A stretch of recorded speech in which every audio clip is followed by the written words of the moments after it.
Daniel, ahoj, vítajú nás. Ahoj, vítajú na slovenskej pôde. Ďakujem, áno, trošku zima, ale v pohode. Vidíme sa tak naobliekaní zase do počasia tunajšieho.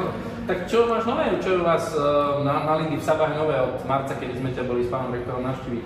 Tak teraz v Keni vlastne skončil školský rok, pretože tam začína školský rok v januári a končí v oktobri.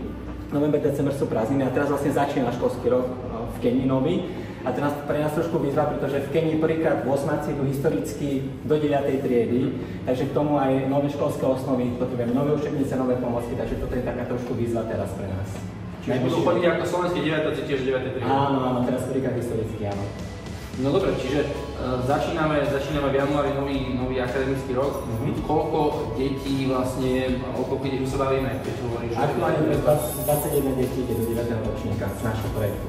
Projektov okres, detí, ktorým sa vlastne venujete v rámci vašho centra. Áno, presne tak. Super. A z hľadiska ostatných aktivít, ktorými sa venuješ, lebo keď ste boli navštíviť, tak to bolo viac.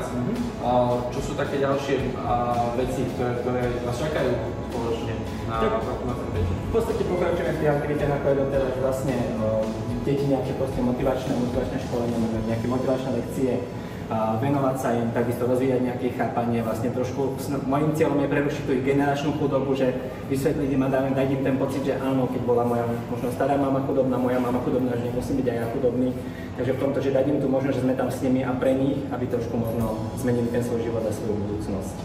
Dobre, tak budeme ti držať palce, tešíme sa, že pokračuješ s nami ďalej a budeme aktívne v kontakte počas najbližších mesiacov. Ďakujem krásne, ďakujem. Čau. Ďakujem, ahoj.